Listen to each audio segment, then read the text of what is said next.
दोस्तों, मेरा नाम पूर्वा नरेश है। मैं बॉम्बे में रहती हूँ और नाटक लिखती हूँ। 2 फिल्में भी लिखी हैं, खुद की कुछ स्क्रिप्ट्स लिख रही हूँ, कुछ सीरियल्स भी लिखे हैं और कुछ वेब सीरीज़ भी लिख रही हूँ और लिखी हैं। इसके अलावा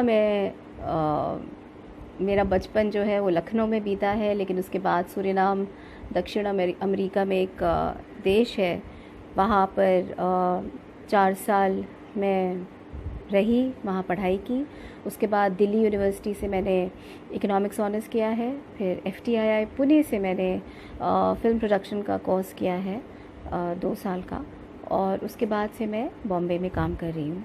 और तमाम नौकरियों के बाद मैं लास्ट जॉब जो था मेरा एक बड़े फ़िल्म प्रोडक्शन स्टूडियो में था एज़ प्रोडक्शन हेड। और वहाँ से जब मैंने छोड़ा तो मेरा अभी खुद का थिएटर ग्रुप है। मैं खुद के नाटक लिखती हूँ, डायरेक्ट करती हूँ, प्रोड्यूस करती हूँ और लोगों के नाटक भी प्रोड्यूस करती हूँ। और आरंभ मुंबई नाम है उसका, जो मेरी लखनऊ से सूरीनाम, दिल्ली, पूना होते हुए बम्बई तक की यात्रा है। और कुछ बातें जो मैंने समझी हैं, जो मैंने सोची हैं या जो मैं सोच रही हूँ, और ज़रूरी नहीं है कि मैं आपको जो बोलूँ सब सही हो, लेकिन वो मेरे ख़ुद के एक्सपीरियंस से निकला हुआ ज़रूर है। और आज मुझे इम्पॉर्टेंट लगता है उस पर बात करना, specially as a writer, as a woman writer. Bombay तक की जो थिएटर की यात्रा है वो मैंने आपको बताई कि मैं लखनऊ में मेरी परवरिश हुई। लमाटिना कॉलेज में मैं स्कूल में मैं 8th क्लास तक पढ़ी हूँ। मेरे पापा नरेश सक्सेना, विजय नरेश FTII के film and television institute of India के डायरेक्शन कोर्स की पहली महिला स्टूडेंट ग्रेजुएट रही हैं। 1974 में उन्होंने ग्रेजुएट किया और वो पहली महिला निर्देशक थी जिन्होंने वहाँ से कोर्स करके ग्रेजुएशन किया। उसके बाद वो लखनऊ आ गई और संगीत नाटक अकादमी में थी, उसके बाद एजुकेशन TV में थी, फिर सूरीनाम में थी। तो मेरा जो बचपन का माहौल है वो एक राइटर, फादर और संस्कृति और लेखन के माहौल में परवरिश हुई। और उसके बाद हम सूरीनाम चले गए, जहाँ पे मेरी मदर कल्चरल डायरेक्टर थी। वहाँ पे एक अलग तरीके का पूरी दुनिया थी। और अमेरिकन कल्चर था, मेजॉरिटी जो थी वो ब्लैक पॉपुलेशन की थी। इंडियंस भी थे, इंडियंस की एक्चुअली 33% मेजॉरिटी इंडेंचर्ड, जो प्रवासी श्रमिक यहाँ से गए थे, उनके वो लोग जो बस गए थे 150 साल पहले, जो वहाँ गए थे और अब बस गए थे सूरीनाम में और दक्षिण अमेरिका में। और डच कॉलोनी थी सूरीनाम, तो एक डच कल्चर और एक डाइवर्स कल्चर जिसमें बहुत सारे देशों के गुलाम जो थे वो आकर बस गए थे, चाहे वो भारत से आए हों, चाहे वो अफ्रीकी देशों से आए हों, चाहे वो इंडोनेशिया से आए हों, जावा सुमात्रा से यहाँ से आए हों।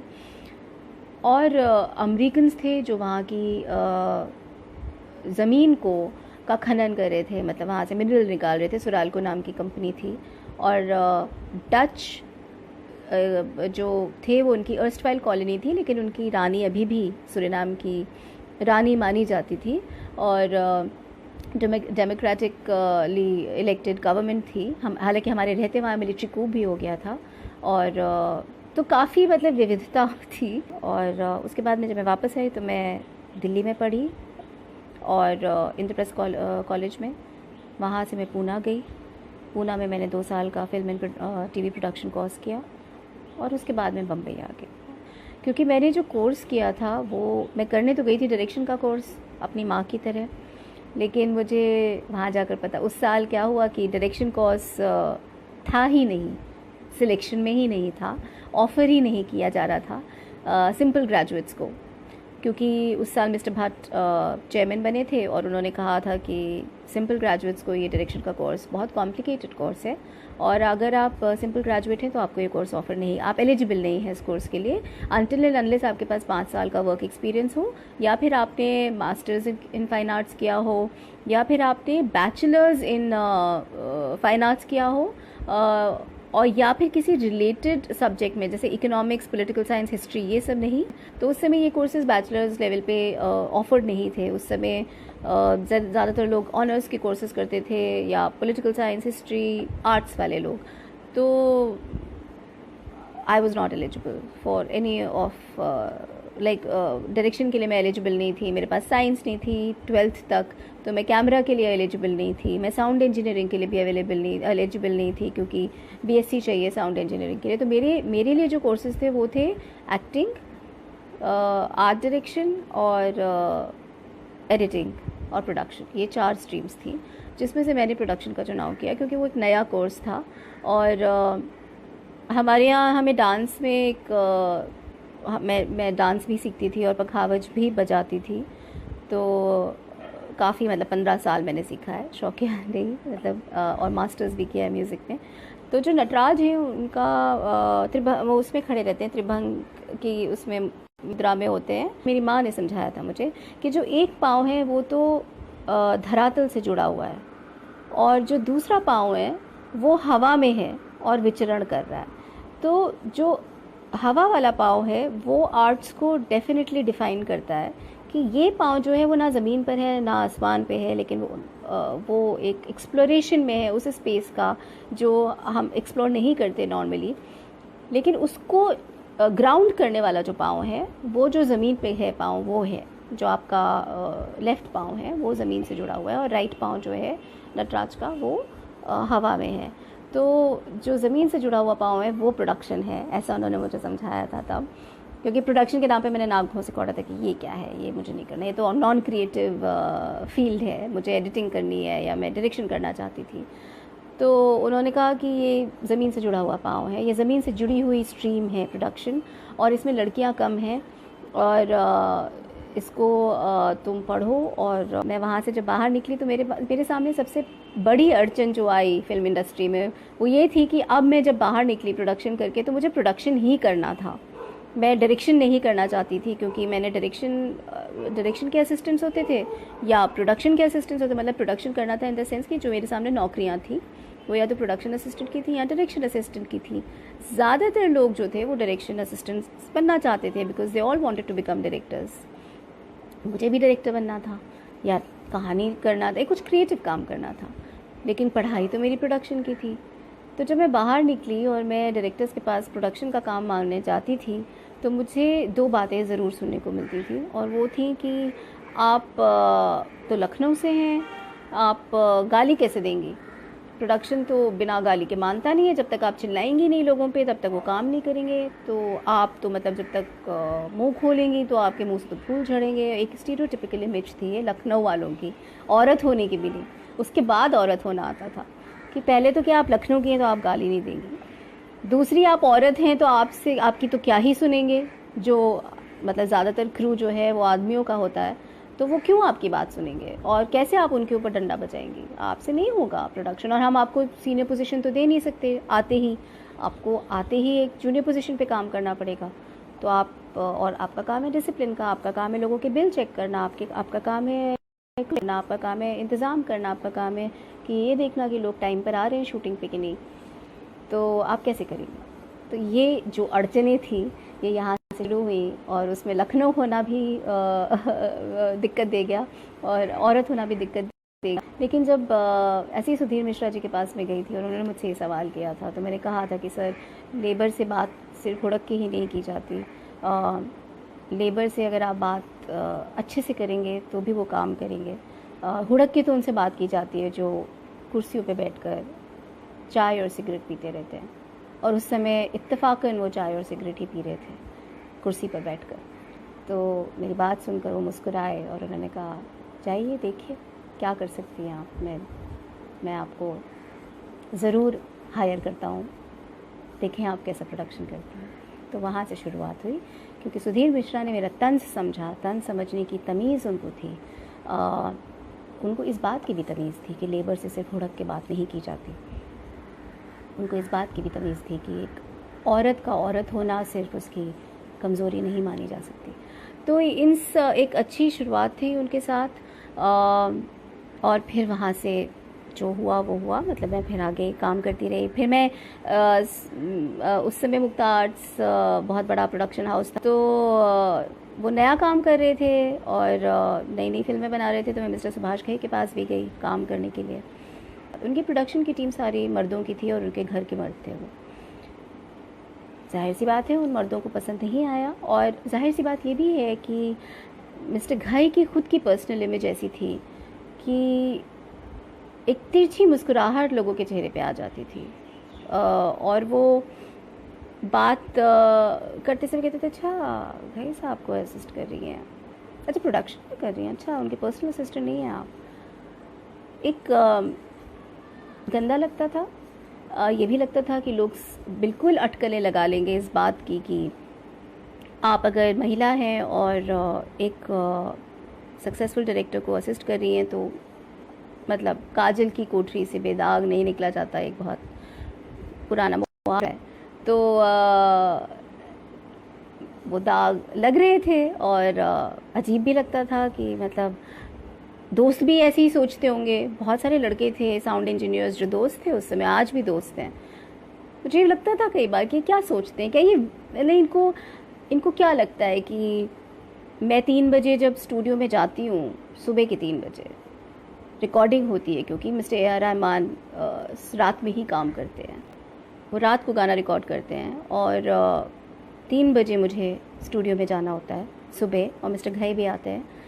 तो मैं मिस्टर घई से भी बोलती थी कि सर आपको नहीं लगता कि आपके बारे में लोग क्या कहते हैं या मेरे बारे में लोग क्या कहते हैं। तो उन्होंने कहा मेरी चिंता तो आप मत करिए, मेरी तो रेपुटेशन ख़राब ही है, अपनी कर लीजिए। अगर आपको नहीं आना है 3 बजे तो मैं आपको नहीं बुलाऊंगा 3 बजे, मैं आपको दिन में छुट्टी कर दूंगा, शाम को आप 7 बजे चली जाइए, इट्स ओके। और फिर मुझे लगा कि मैं तो खुद ही महिला होकर अपने ही काम के आड़े आ रही हूँ कि मैं शाम को जल्दी चली जाऊंगी, सर मैं आपके साथ 3 बजे नहीं जाऊंगी क्योंकि लोग मेरे बारे में क्या कहेंगे। काम सीखना है ना, और मुझे एक अपॉर्चुनिटी मिल रही है, मेरे सामने क्या ख़तरा है ये मुझे इसका अंदेशा खुद लेना होगा, करना होगा। लेकिन मैं किसी और की रेपुटेशन, मतलब मैं खुद मिस्टर घई की रेपुटेशन पे उनको जज कर रही हूँ। मेरा पर्सनल एक्सपीरियंस क्या है, लेकिन मेरा पर्सनल एक्सपीरियंस ऐसा था जिसमें मुझे कभी खतरे का अंदेशा नहीं हुआ।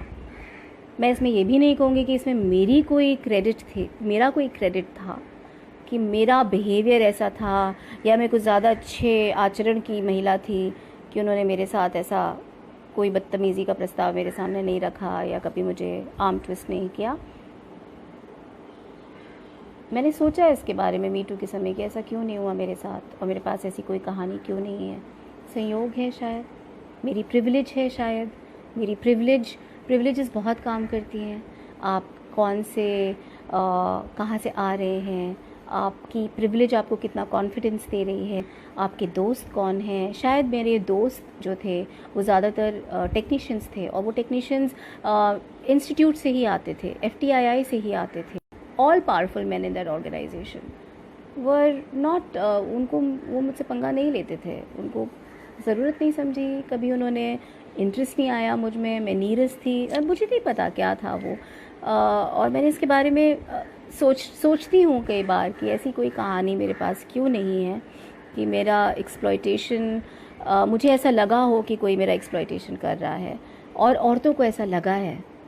जिन लोगों के साथ, जिन मर्दों के साथ मैंने काम किया है, उन मर्दों पे उंगली उठी है, and I don't question those women at all. और एक आध परसेंटेज आप मिनिस्क्यूल रखें कि कोई औरत जानबूझ के पर्सनल रंजिश के या पर्सनल गेन के लिए ऐसा करेगी, लेकिन लड़कियां जो हैं जनरली अपनी इतनी ज़्यादा डरी हुई होती हैं या इतनी ज़्यादा सहमी हुई, डरा सहमा भी मुझे शब्द यूज़ करना अच्छा नहीं लग रहा है, इतनी ज़्यादा अंडर कॉन्फिडेंट होती है, इतनी ज़्यादा ऑलरेडी इन कामों में उलझी होती हैं कि उनको ये पंगे नहीं लेने हैं। ये कोई आप चाहेंगे कि कोई आप पे कोर्ट केस कर दे, आपको अपनी नौकरी देखनी है, बीमारियां देखनी है, अपने दूसरे काम देखने हैं, उसके बाद आपको कुछ अच्छा देखना है, आपको कहीं घूमना है, उस पर कोई अगर आपके ऊपर कोर्ट केस कर दे। सब लोग कोर्ट केस से बचना चाहते हैं ना, क्योंकि कोर्ट कचहरी करना पड़ेगा, अरे एक फालतू का झंझट पाल लिया। वैसे ही औरतों के लिए भी बहुत काम है, उनको ये फालतू के झंझट नहीं पालने कि किसी पे उंगली उठा दें, किसी पे ताना कस दें, किसी पे मीटू लगा दें, क्योंकि वो नहीं चाहती हैं, और अगर वो कह रही हैं तो आपको उसमें मानना पड़ेगा कि अगर ये महिला कह रही है तो इसकी बात में कुछ दम, कोई वजह है।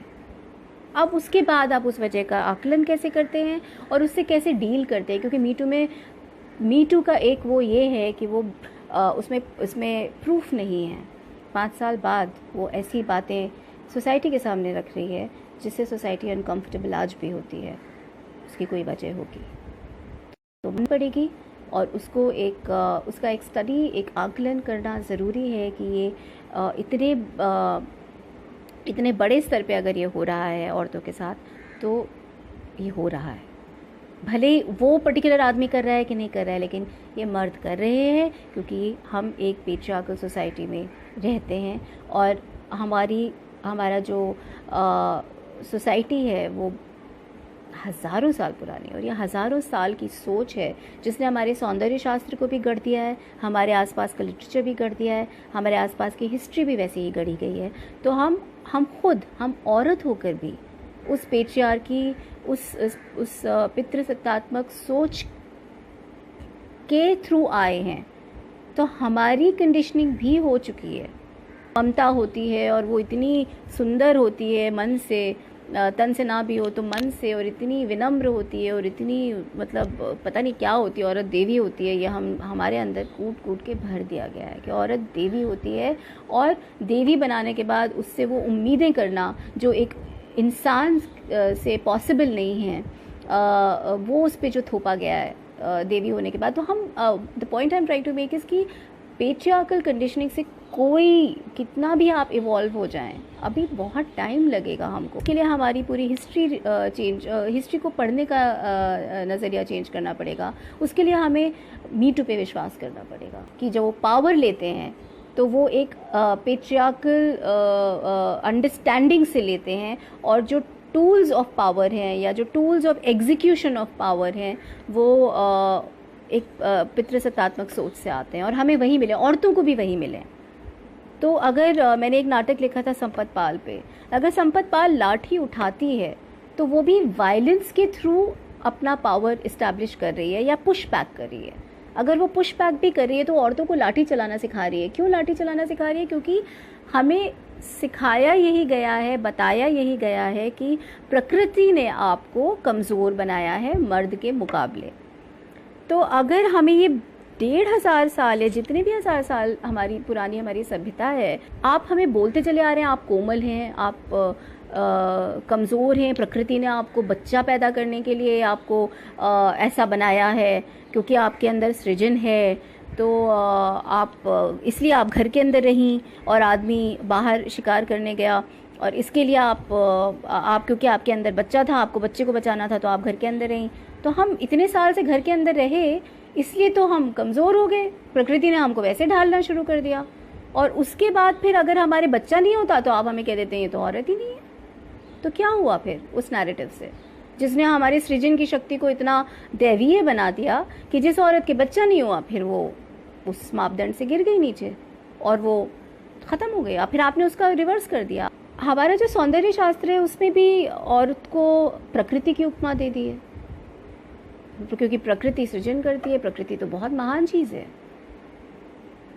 प्रकृति बहुत महान चीज़ है, लेकिन उससे उल्ट होता क्या है कि जो औरत बांझ हो जाती है, या जो औरत बांझ भी नहीं, जो औरत बच्चा नहीं पैदा करना चाहती, उसको फिर आप, क्योंकि आपने प्रकृति की उपमा दी है, फिर वो अपने उस पेडेस्टल से गिर जाती है, उस पैमाने से नीचे गिर जाती है। अरे इनके बच्चे नहीं है, ये तो बेचारी हो गई, वो बेचारी हो जाती है, वो महान औरत से बेचारी हो जाती है। तो ये उपमाएं देना बंद करना होगा, ये सौंदर्य शास्त्र बदलना होगा, जिसमें औरत जो है वो माता है, वो प्रकृति की वो है। क्योंकि हुआ क्या कि ये बहुत अच्छी बातें होंगी, लेकिन इनका उलट अब होना शुरू हो गया है कि ये, जैसा मैंने अभी काफ़ी देर से समझा दिया तो अब मैं बार बार रिपीट नहीं करूँगी, लेकिन औरत देवी है तो देवी एक स्पेक्ट्रम क्रिएट किया आपने, देवी। अब औरत देवी हो नहीं सकती। पहली प्रॉब्लम तो ये है कि औरत देवी हो नहीं सकती क्योंकि वो इंसान है। जब देवी है तो रंडी है, तो बाइनरी में फंसेंगे आप कि या तो वो देवी हो जाएगी या वो रंडी हो जाएगी, और जो बीच की होगी वो मिनिस्क्यूल है, उसको तो उसके बारे में क्या बात करना।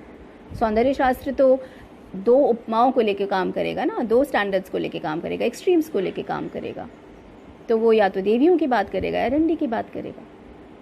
तो ये हम कहाँ हमें अपना सौंदर्य शास्त्र बदलना पड़ेगा, इतिहास पढ़ने का नज़रिया बदलना पड़ेगा, हमें पावर की डेफिनेशन बदलनी पड़ेगी जो बल से आती है, कि जिसके पास प्रॉपर्टी है वो क्योंकि जिसके पास जैसे ही वो पावर आएगा वो एक आदमी की तरह, चाहे वो आदमी हो या औरत, वो उसी तरीके से बिहेव करना शुरू करेगा, क्योंकि उसने पावर की अंडरस्टैंडिंग वैसी ही समझी है जो हमें समझाई गई है, जो है कि वायलेंस से रूल करो, ऑप्रेस करके रूल करो,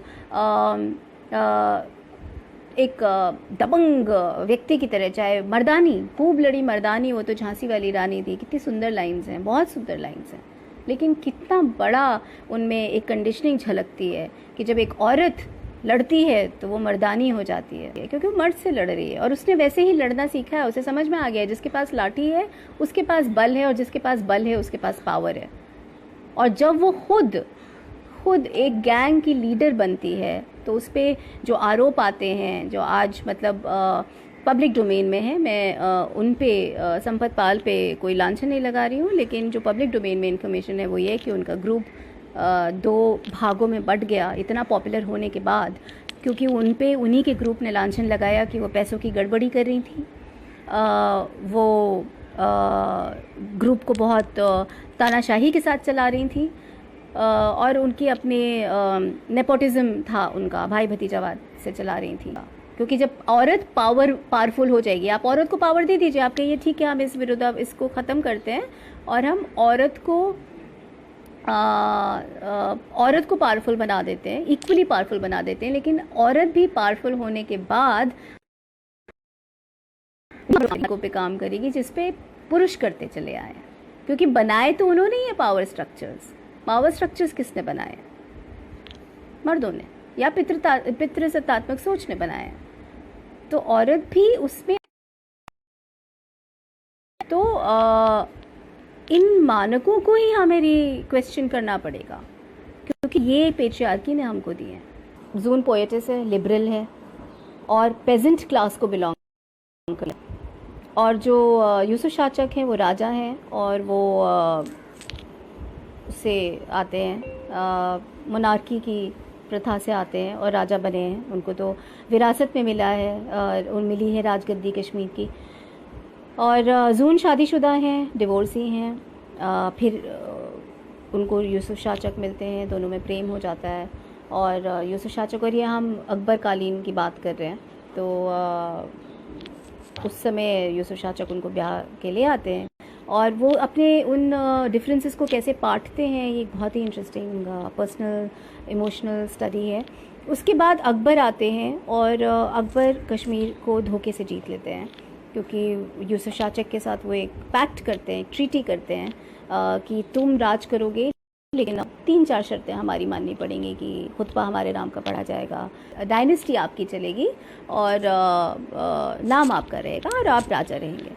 और उसके बाद वो उनको ये हो जाता है, और उसके बाद अकबर एक्चुअली पहाड़ क्रॉस करके कश्मीर जा नहीं पा रही उनकी सेना, इसलिए वो ये पैक्ट करते हैं और फिर उनको दिल्ली बुलाते हैं यूसुफ शाचक को। यूसुफ शाचक जब दिल्ली जाते हैं तो अकबर उनको धोखे से कैद कर लेते हैं, और अकबर ये मानते हैं कि ये तोहमत है, ये एक दाग है उनके दामन पर जो उनके लिए ज़रूरी था कश्मीर की राजगद्दी को हासिल करना, तो वो ये दाग अपने दामन पर लगाते हैं। और इसके लिए भगवान दास जो उनके सिपह सलार थे, उन्होंने ज़िंदगी भर उसके बाद ऐसा कहा जाता है कि अकबर से बात नहीं की और अकबर से मिलने नहीं आए वो कभी दिल्ली, और अकबर उनकी बहुत इज्जत करते थे, लेकिन भगवान दास जी ने ट्रीटी की थी जाके और उन्होंने कहा आपने वादा खिलाफी की है। तो अकबर के पास आ जाते हैं यूसुफ शाचक और गिरफ़्तार हो जाते हैं, और जब उनकी गिरफ़्तारी की खबर हब्बा खातून तक पहुंचती है, जो बहुत ही खूबसूरत थी, उनकी खूबसूरती के मतलब चर्चे थे, तो उन तक खबर पहुंचती है और वो बांदी आके पूछती है कि अकबर ने यूसुफ शाचक को गिरफ़्तार कर लिया और आप क्या अब अकबर, और आपके पास 2 चॉइसेस हैं, या तो आप यूसुफ शाचक के साथ जा सकती हैं, और यूसुफ शाचक को अब कभी कश्मीर आने की इजाज़त नहीं है, उनको मारा नहीं अकबर ने, लेकिन उनको देश निकाला दे दिया, वो कभी कश्मीर वापस नहीं लौट के जा सकते थे। और उनको अपनी सेना में शामिल कर लिया और उनको बिहार भेज दिया। और लोगों को ताज्जुब ये था कि जिस यूसुफ शाह चक के प्रेम में वो दीवानी हो गई, जिनके लिए उन्होंने सारा अपना काव्य रच डाला और जो आज भी गाया जाता है, जो आज भी कश्मीर की हर औरत शादी ब्याह में गाती है। और ये कोई बहुत फ़िलोसफिकल सॉन्ग्स नहीं हैं कि मीरा की तरह उन्होंने कोई आपके सामने फ़िलोसफी रिबेलियन की पोइट्री हो। ये लाल देड़ भी नहीं है जिन्होंने फिजिकल की बात की हो। ये हब्बा खातून ने जो पर्सनल दुख गाती हैं एक औरत का, कि मेरी मटकी टूट गई है, मेरी सास मुझे ताने देगी, या तू कहाँ चला गया, मैं तेरे इश्क में बेजार घूमती हूँ यहाँ वहाँ। उन्होंने इश्किया गाने लिखे हैं। और वो औरत जिसने यूसुफ शाह चक के साथ मतलब पूरी उम्र उसको दे दी उसके गानों को, और दीवानी हो गई और पागल हो गई और मर गई। और उसे कहा जाता है कि ये क्या है कि आप इस व्यक्ति से प्यार करती हैं, लेकिन आपको कहा जा रहा है कि आप उसके प्रेम में दीवानी हो जाएंगी, उसके पास नहीं जाएंगी। And I think my interpretation of June is कि वो कहती है कि possession is not the answer. हमारा एक समय था, वो ख़त्म हुआ, और यूसुफ और मेरी जो आइडियोलॉजी की जो सोच थी, जिस पे वो बार बार टकराते थे, जिस पे वो बार बार की एक राजा कौन होता है, जो रूल करता है, जो लड़के जीतता है या जो दिल जीतता है, इस तरीके का उनकी बहस है। तो वो कहती है कि यूसुफ ने अपने देश को बॉर्डर से समझा, अपने देश को सिर्फ बॉर्डर से समझा, नक्शों से समझा, और मैंने देश को लोगों से समझा। People versus land, what is nation to you, land और its people.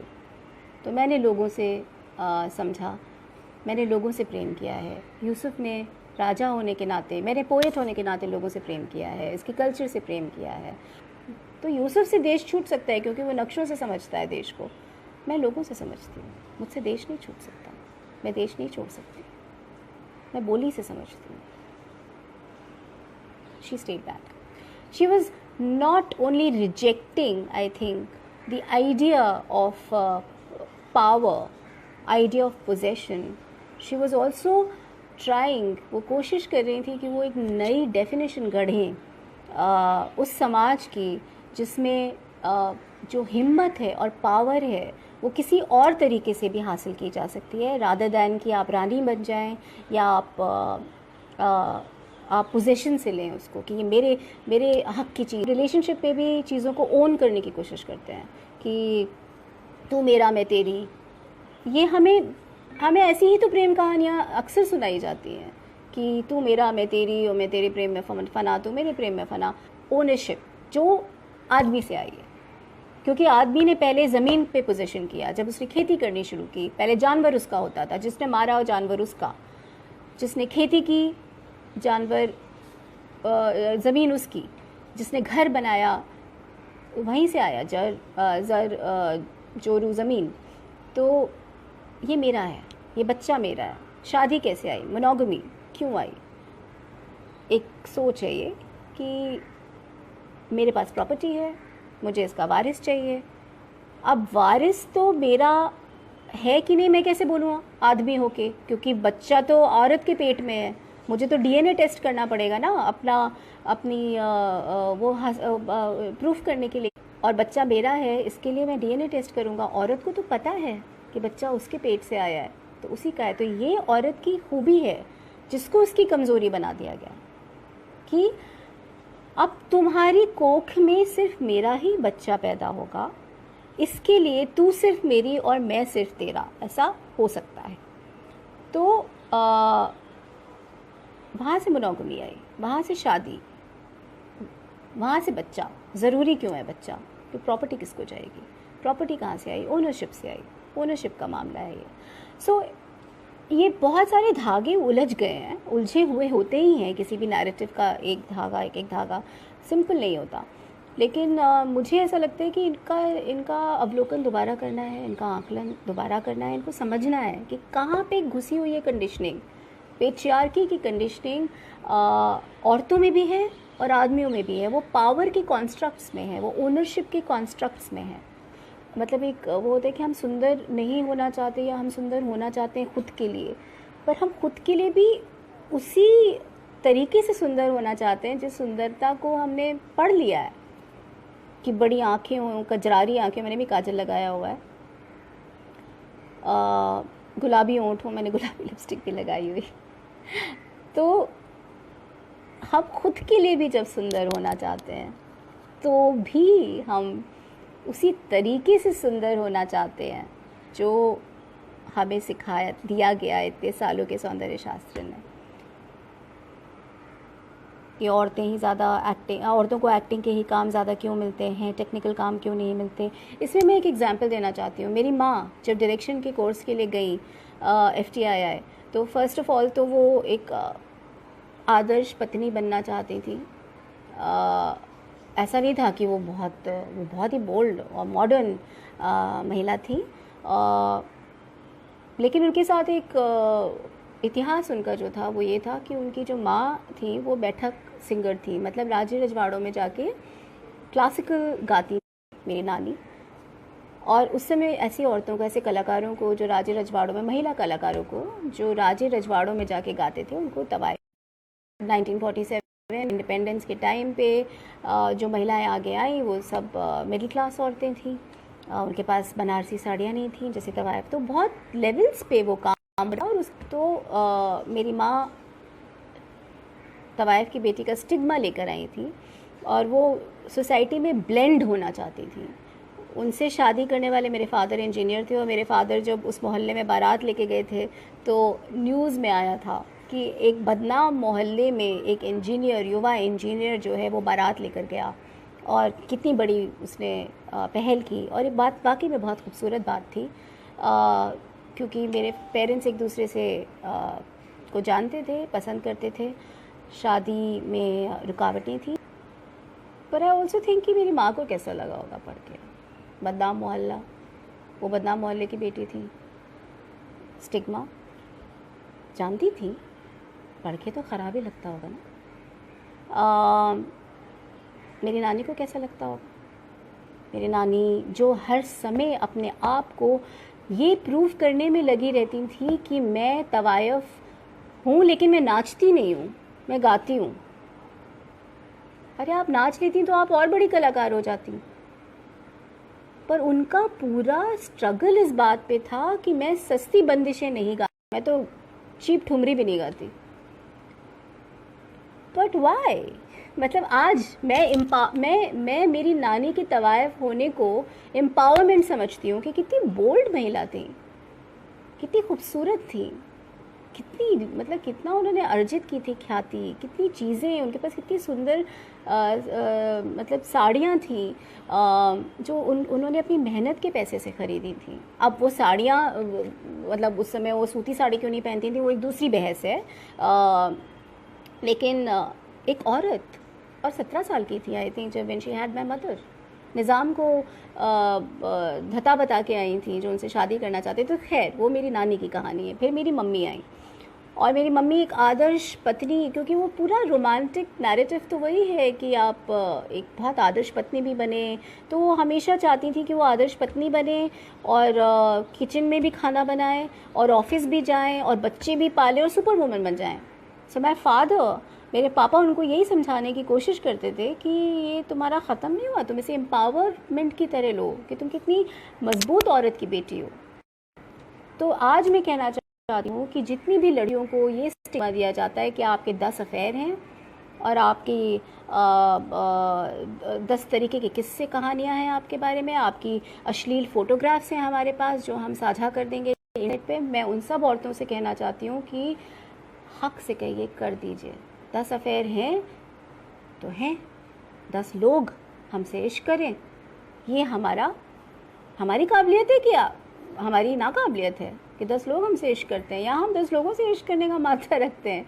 I know it's a very rebellious thought, but I feel कि डर और शर्म को जब हम अपने पास से हटाएंगे और जो हमें एक्चुअली पेट्रियार्कल कॉन्स्ट्रक्ट से मिला है, तो हम इस पे विद्रोह के तौर पर उतर पाएंगे, और हम शेम को टूल नहीं बनने दे सकते, औरतें तो खासकर, और मर्द भी। So my mother when she went to FTII, उनसे कहा गया था, और ये ऋत्विक घटक और इनका बोर्ड था, BR चोपड़ा और ऋत्विक घटक और गिरीश कर्नाड, ये लोग थे, और उन्होंने उनसे कहा था कि आप डायरेक्शन मत लीजिए, आप एडिटिंग ले लीजिए, क्योंकि कहाँ आप जाएंगी डायरेक्शन करेंगी और कैमरा लेके पहाड़ों पे चढ़ना पड़ेगा, नहीं तो समुद्र में जाना पड़ेगा।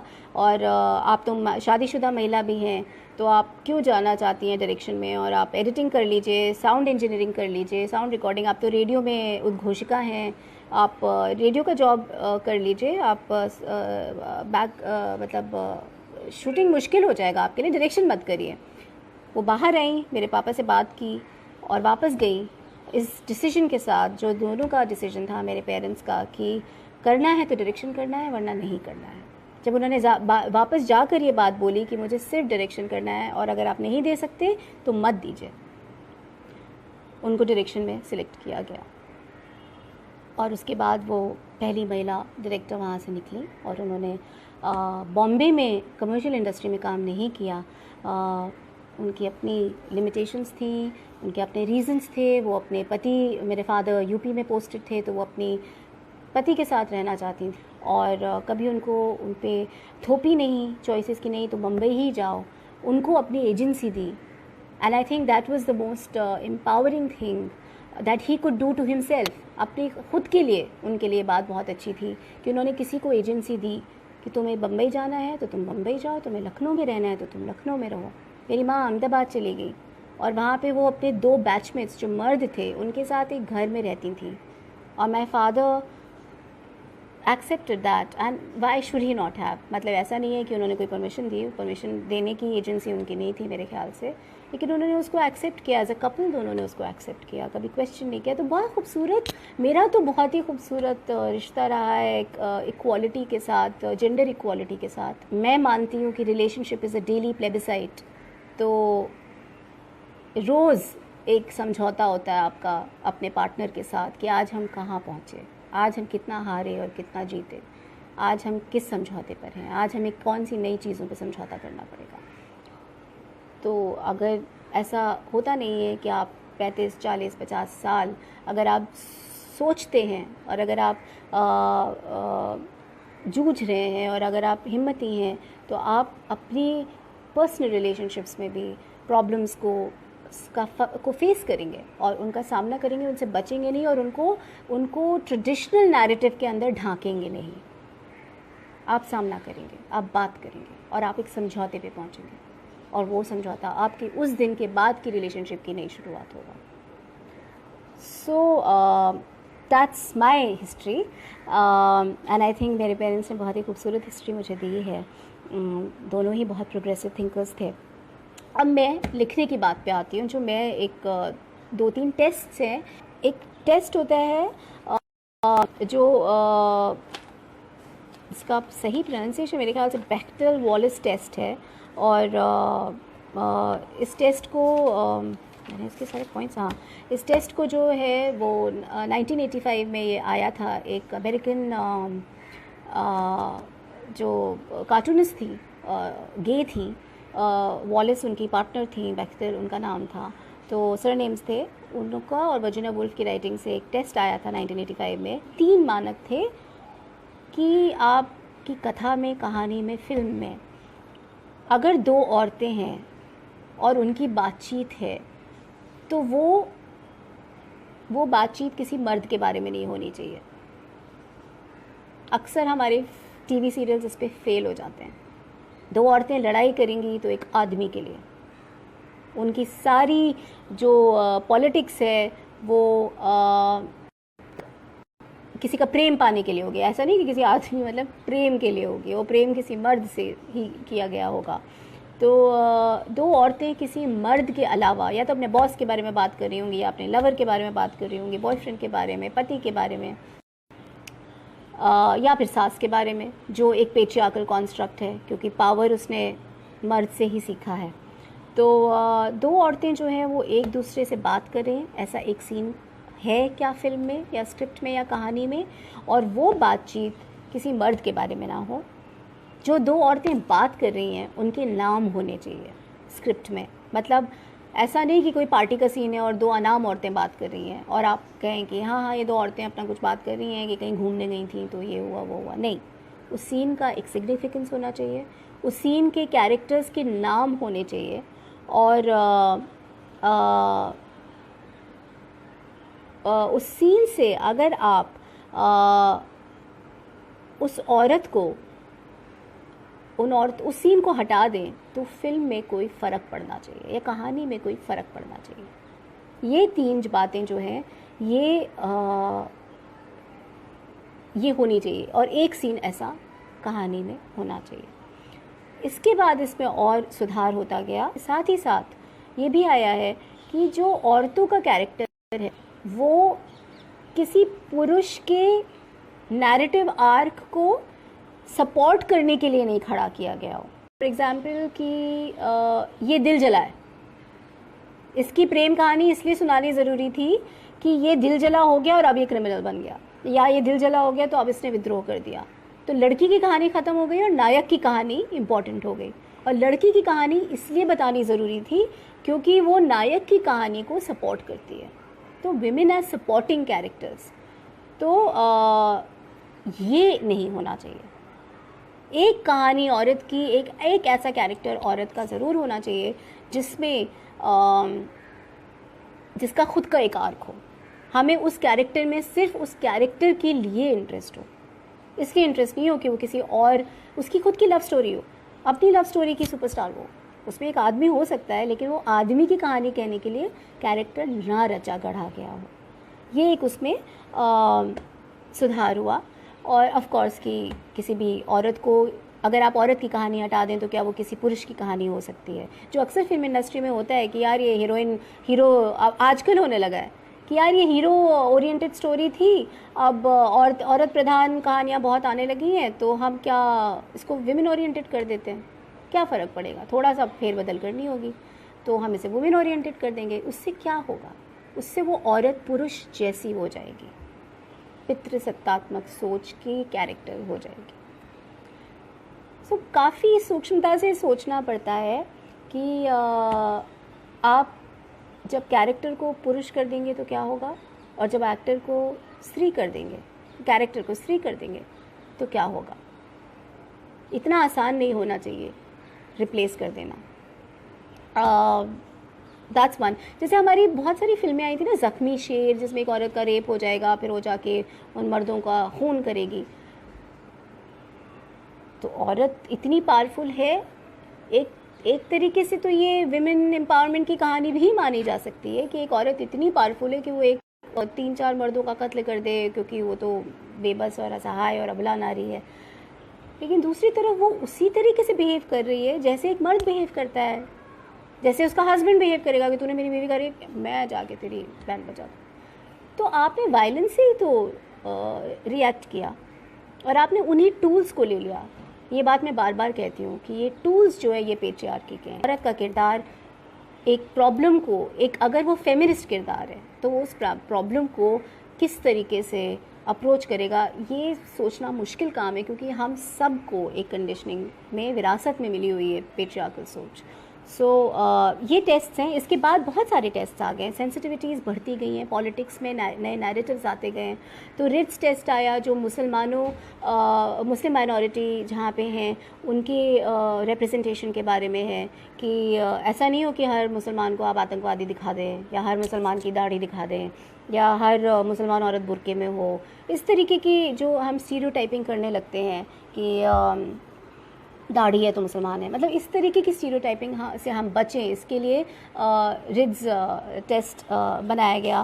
फिर ग्लैड टेस्ट है जो LGBTQAI++ कम्युनिटी के लिए है, जिसमें इस तरीके का रिप्रेजेंटेशन ज़रूरी है कि आप अगर LGBTQ कम्युनिटी के किसी कैरेक्टर को दिखाते हैं तो उसकी सेक्सुअलिटी पे को दिखाना ज़रूरी नहीं है कि उसका कोई सेक्स सीन हो या उसकी सेक्सुअलिटी को जस्टिफाई भी करना ज़रूरी नहीं है। वो जैसा है वैसा है या जैसी है वैसी है। उसके लिए आप कोई एक्स्ट्रा अंडरलाइनिंग ना करें। और अक्सर जो LGBTQ कम्युनिटी, और जो गलती मैं भी कर चुकी हूँ एक नाटक में, हल्की सी गलती नहीं कहेंगे, उसको कंडीशनिंग में कहूँगी कि अक्सर LGBTQAI++ कम्युनिटी में जो मर्द होते हैं जो गे रिलेशनशिप में होते हैं, उनको हम एक किसी को हम थोड़ा सा स्त्रैण दिखाते हैं कि ये हल्के से ये इस रिलेशनशिप, उसको भी हम बाइनरी से देख रहे होते हैं, मेल या फीमेल, इनमें से स्त्री कौन है, इस रिलेशनशिप में, दो औरतों की रिलेशनशिप में स्त्री कौन है और पुरुष कौन है, दो लड़कियों की रिलेशनशिप में स्त्री कौन है और पुरुष का रोल कर रहा है। जो लड़की के बाल कटे होंगे वो ज़रूर डाइक है, और जिस लड़की के बाल लंबे हैं वो ज़रूर इसमें पत्नी है, इन दोनों में। तो हम उसे वही बाइनरी की दृष्टि से देख रहे हैं। तो और यहाँ से फिर वही आती है, वही बात कि ये रिलेशनशिप्स एक्सेप्टेबल क्यों नहीं थी, क्योंकि ये इन रिलेशनशिप से बच्चे नहीं पैदा होते, पहले नहीं होते थे। अब तो ऑफकोर्स साइंस बहुत कुछ पॉसिबल कर रही है। तो वो गेज क्या, होमोसेक्सुअलिटी को एक्सेप्ट करेगा ही नहीं। तो और जब हम प्रोग्रेसिव लोगों ने उसको एक्सेप्ट करने की कोशिश की, तो ये गलतियाँ बहुत लोगों ने की कि उसमें वही बाइनरी ढूंढने की कोशिश की, मेल फीमेल की। तो ग्लैड टेस्ट जो है वो इन सारी कंडीशनिंग्स को भी हटाता है। उसके बाद एक टेस्ट जो जिसके बारे में मैंने आज ही पढ़ा, क्योंकि मैं इस पर थोड़ा सा रिसर्च कर रही थी, तो मैंने सोचा मैं यहाँ साझा करूँ। एक फिंक बाइनर टेस्ट है जो साइंस रिसर्च के आर्टिकल्स के लिए इस्तेमाल किया जाता है कि अगर आप किसी विमेन या मैं वापस स्त्री विमर्श पर आ चुकी हूँ, या एंटी पेट्रियार्कल उस पर आ चुकी हूँ। तो इसमें एक जो टेस्ट है, इसमें अगर आप साइंस जर्नल्स के लिए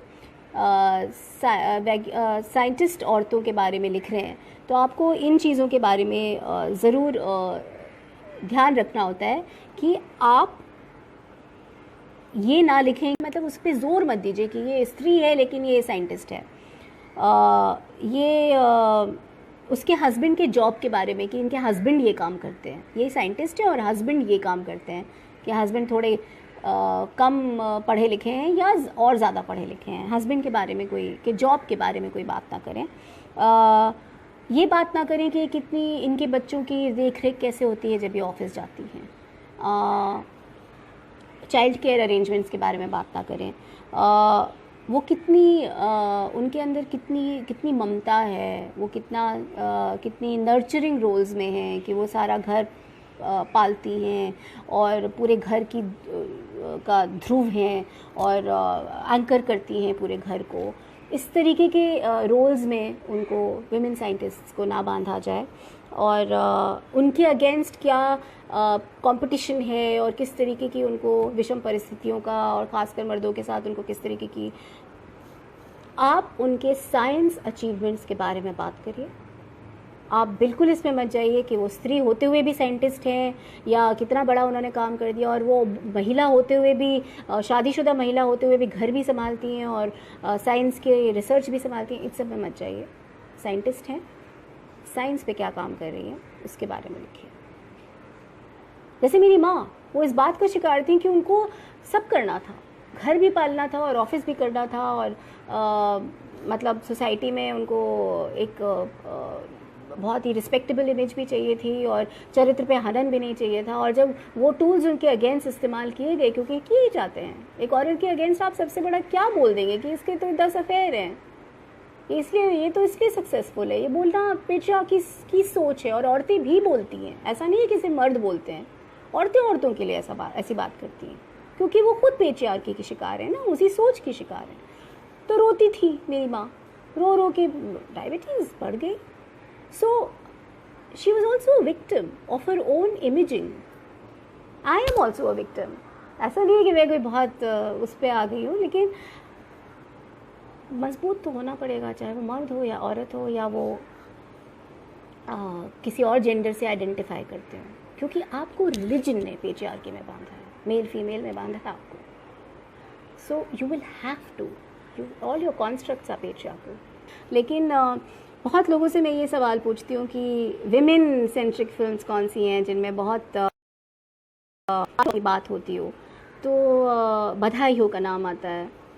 बहुत लोग कहते हैं कि अरे ऐसा कुछ नहीं है, हमारे गांव में तो 50 में भी औरतें जो हैं बच्चे पैदा करती हैं, और मामा जो हैं वो बहुत बड़े होते हैं और बच्चा जो है गोद में खेल रहा होता है। बच्चे का मामा नहीं, सॉरी, क्या, हाँ, मतलब हाँ, बच्चे का मामा और माँ के बीच में बहुत अंतर होता है। मामा बच्चे की उम्र का होता है, माँ बड़ी होती है। तो इसमें कोई बहुत वैसी बात नहीं है, लेकिन फिर भी मतलब एक शहर में, एक अर्बन सोसाइटी में, अर्बन मिडिल क्लास में एक 50 साल की महिला जब ये कहती है कि मेरे गर्भ में बच्चा है, जिसका मतलब है कि शी इज़ सेक्सुअली एक्टिव, तो लोगों की वो शुरू हो जाती है कि अरे सेक्सुअली एक्टिव 50 साल की उम्र में, शर्म नहीं आती। ये सेक्सुअल एजेंसी के ऊपर फिल्म बनी है और इसलिए इसकी सराहना ज़रूरी है। वो सीन जहाँ पे उसकी भाभी और ननद दोनों, नीना गुप्ता पे, जिन्होंने फिल्म नहीं देखी, नीना गुप्ता के बच्चा है पेट में और वो शादी में गई है और उसकी भाभी और ननद उसको ताना दे रहे हैं कि भाई ये क्या किया तुमने, और अब तो हम पे हंस रहे हैं, और इस उम्र में तुमको क्या करने की ज़रूरत थी, और कर भी लिया था तो फिर बच्चा ठहराने की क्या, अब तो बच्चा क्या पैदा करना है, तुम्हारे ऑलरेडी 2 लड़के हैं, तुम समझ रही हो हम लोगों पे कितने, हम कहीं शादी में मुँह दिखाने लायक नहीं रह गए, लोग हमको देख के मुँह बिचकाते हैं, हमको देख के हंसते हैं। तो वो उसको ताने दे रही है और तब तक उसकी जो सास है नीना गुप्ता की, जो उस समय तक उसको यही बातें वो भी बोल रही है, यही ताने वो सास भी दे रही है कि मेरे बेटे को पे जादू कर दिया है और इसीलिए मेरा बेटा मेरे वश में नहीं है, और ये सब 50 साल की उम्र में देखो क्या कर रहे हैं।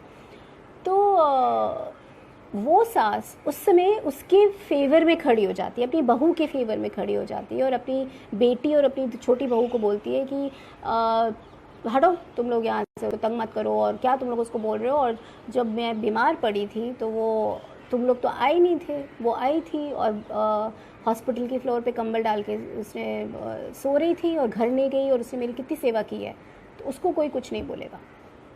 और ताली पड़ती है क्योंकि जो एंटागनिस्ट था में विलेन थी, वो अब बहू के फेवर में उसको डिफेंड करती है एंड तालियों से गूंजता है और, लेकिन actually the argument has failed the woman, because आपने उसको उस तर्क पे नहीं डिफेंड किया कि इसका हक है बच्चा पैदा करे या ना करे, ये इसकी एजेंसी है। बात ये नहीं है, बात ये नहीं होती। बात क्या होती है, कितनी अच्छी बहू है, और बहू क्यों अच्छी है, क्योंकि इसने मेरी सेवा की और हॉस्पिटल में कंबल डाल के ज़मीन पे सो रही थी। अगर बात एजेंसी की है और बात इसकी है, अगर आपकी हीरोइन और आपकी फिल्म का मुद्दा ये है कि इस औरत को बच्चे को जन्म देने का अधिकार है 50 साल की उम्र में और सेक्स का अधिकार है 50 साल की उम्र में, तो आर्ग्यूमेंट, ताली पीटने वाला सीन भी उसी आर्ग्यूमेंट का होना चाहिए, उस आर्ग्यूमेंट का नहीं होना चाहिए कि कितनी अच्छी बहू है, क्योंकि फिर बात आप उसी पे ले गए कि सेवा करो और इसलिए तुम्हें ये अलाउड है क्योंकि तुम सेवा करती हो और तुम अच्छी बहू हो। So there is a little bit of duality there.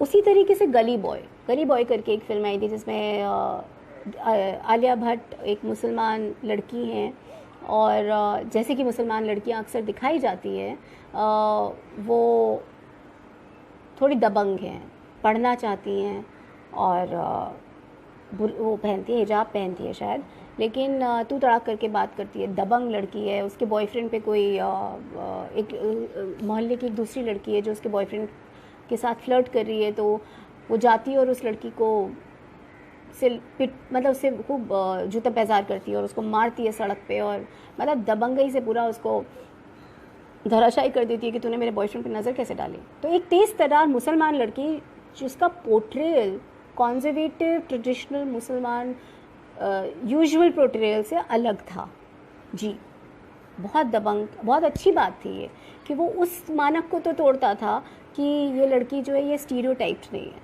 ये और मुसलमान लड़कियों की तरह छुई मुई नहीं। ऐसा नहीं कि मुसलमान लड़कियां छुई मुई होती हैं, लेकिन फिल्मों में हमें अक्सर ऐसा दिखाया जाता है। वो अपने एग्ज़ाम के रिजल्ट के लिए नहीं ऐसा कर रही है, वो कंपास बॉक्स के लिए ऐसा नहीं कर रही, वो कर किसके ले रही है, वो बॉयफ्रेंड के लिए कर रही है। तो बैक्टेरियल टेस्ट तो यही फेल हो गया ना कि 2 औरतों का सीन जो होगा वो किसी मर्द के बारे में नहीं होगा। उसी तरीके से वो कल की कोचलिन के सर पे जाके बोतल मार आती है कि तूने मेरे बॉयफ्रेंड के साथ अफेयर किया, और लोग ताली मारते हैं उस सीन पे, क्योंकि एक तो मुसलमान लड़की है, दूसरी वो अंडर प्रिविलेज्ड सेक्शन से आई है, वो झोपड़पट्टी की लड़की है जो एक अमीर लड़की के सर पे बोतल मार आती है। तो वहाँ पे भी आपने स्टीरियोटाइप तोड़ दिया। लेकिन किया क्या, औरत फेमिनिस्ट उस पर क्या किया या औरतों के रिप्रेजेंटेशन पे क्या किया? वो बोतल अपने उस लड़की के सर पे तो तोड़ आती है, काल्की कोचलिन के सर पे, लेकिन वो अपने बॉयफ्रेंड के से झगड़ा क्यों नहीं करती कि तू क्यों अफेयर कर रहा है। एक औरत दूसरी औरत के सर पे बॉटल फेंकेगी, पर अपने बॉयफ्रेंड के साथ जब कॉन्फ्रंटेशन आएगा तो बोतल कहाँ गई भाई। जो औरत और आदमी के प्रेम का बाइनरी जो स्टीरियोटाइप है ना, उसमें फंसी हुई है कि एक लड़की प्रेम करेगी तो दूसरी लड़की के सर पे बोतल फेंक देगी, लेकिन अपने बॉयफ्रेंड से सवाल नहीं करेगी, और उस सीन पे तालियां पड़ती हैं। And that's sad. ये प्रोग्रेसिव फिल्में हैं ज़रूर, बहुत मानक तोड़ती हैं क्लास के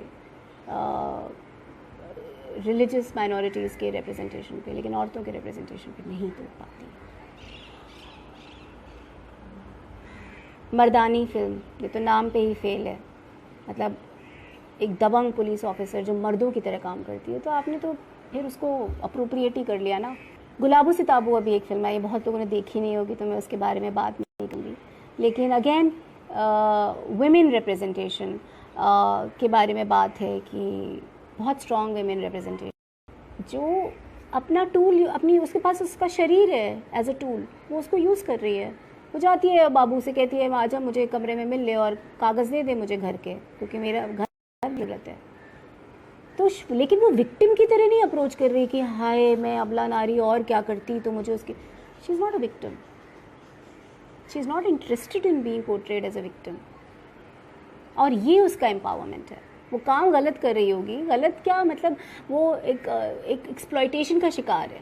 एक बाबू उसको कागज़ देने के बदले कमरे में बुला रहा है, लेकिन वो विक्टिम की तरह नहीं जा रही है, वो सहज है, कह रही है ठीक है अब यही करना है तो ठीक है कर लो भाई और दे दो पेपर, लेकिन मैं इसका वो नहीं लेकर जाऊंगी, इसमें मैं शोषित हूँ और मैंने क्या कर दिया और मेरे साथ ऐसा क्या हो गया और मैंने किस तरीके से अपने आप को गिरा लिया, ये सब मैं नहीं सोचूंगी भाई, पेपर दे दो।